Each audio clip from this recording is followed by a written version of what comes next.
আমি আজকে করবো মাছের পাতলা ঝোল। এই গরম পড়েছে, আমাকে বলেছে একজন যে কাঁচকলা দিয়ে পাতলা ঝোল কী করে করব। পাতলা ঝোল এখন গরমকালে খেতে অবশ্য খুবই ভাল লাগে।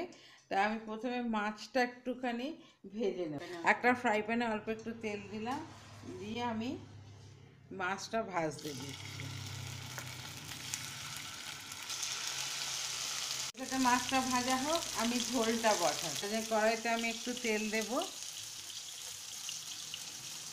এই 3 চামচ মতন তেল দিলাম। 5 ফোড়ন দেবো একটু, আর একটু কাঁচা লঙ্কা। আচ্ছা, এই দেখো একটু কাঁচকলা আমি জলে এতক্ষণ ভিজিয়ে রেখেছিলাম, একটু বেগুন কেটেছি, একটু আলু। এই কিছু জিনিস না ভাজলেও চলবে, কিন্তু পটলটা একটু ভেজে নিতে হয়। তা পটলটা আমি আগে এই তেলে দিয়ে দিই।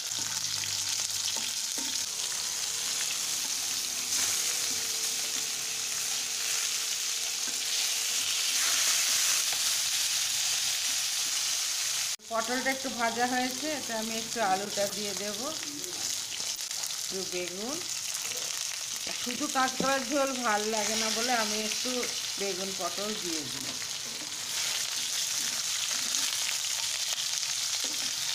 একটু কষে নেবো এখন।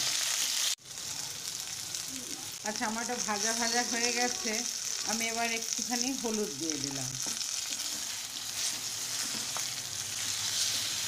দিয়ে জলটাও দিয়ে দিই। পাতলা হবে এখনকার ঝোলটা, ভালোই হবে। আর একটু জল দিচ্ছি। এই সময় আমি নুনটাও দিয়ে দেবো, দিয়ে আমি এখন ঢেকে দেবো। এটা একটু 5 মিনিট ফুটলেই এগুলো সেদ্ধ হয়ে যাবে। ধনে পাউডার, জিরে পাউডার আমি 1.5 চামচ দিয়েছি। একটু জল দিয়ে আমি গুলে রাখবো। যখন আমি মাছ ভাজাটা দেবো, তখন এই ধনে জিরে গুঁড়োটা আগে আমাদের বাড়িতে করতে কি এত এত ধনে জিরে বাটা হতো, এখন তো বাটা আর হয় না। এই জলে গুলে একটু দিয়ে দেবো। এই ধনে আর জিরে এই দুটো কিন্তু গরমের দিনে শরীরের পক্ষে ভীষণ উপকার। আর এই ধনে জিরে বাটার ঝোল পাতলা করে খাও, খুব ভাল লাগবে। মাছটা ভাজা হয়ে গেছে, এটা আমি রেখে দিয়েছি। ঝোলটা ফুটুক, তারপরে ওই বাটাটা আর মশলাটা আর এটা দিয়ে দেবো, মাছ ভাজাটা। আমার ঝোলটা ফুটে মোটামুটি সবজিগুলো সেদ্ধ হয়ে গেছে।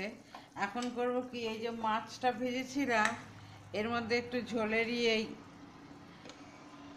গরম জলটা আমি দিয়ে দিলাম, কারণ এই জাস্ট একটু তেল ছিল, সেটাও তাহলে চলে যাবে। মাছের ঝোলে একটু মাছের সেন্টটা এসে যাবে। আর এই যে ধনে জিরে গুঁড়োটা দিয়ে দিচ্ছি। এটা কিন্তু বাড়িতে কারোর অসুখ হলে, বিশেষ করে পেট খারাপ হলে, জ্বর হলে, আর নিজেদেরও গরমকালে ভীষণ ভাল লাগে। এটাতে ইচ্ছা করলে অনেকে বড়ি টড়িও দিতে পারো একটু ভেজে। তাই মাছের ঝোল তো শুধু মাছ দিয়েই করছি। দিয়ে আর একটু ফুটিয়ে আমি বন্ধ করে দেবো।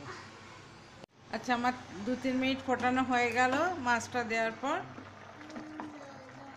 হ্যাঁ, সব সবজি টবজি সব সেদ্ধ হয়ে গেছে, আমি বন্ধ করে দিই। ঝোলটা কিন্তু খেতে কত ভাল লাগে। আমি আমি এবার একটু একটু পরিবেশন করে দেখাচ্ছি। আমি এই গরমের দুপুরে মাছের ঝোল ভাত সার্ভ করে দিলাম। দেখো তোমরা করে খাও, কেমন লাগে বলো আমাকে।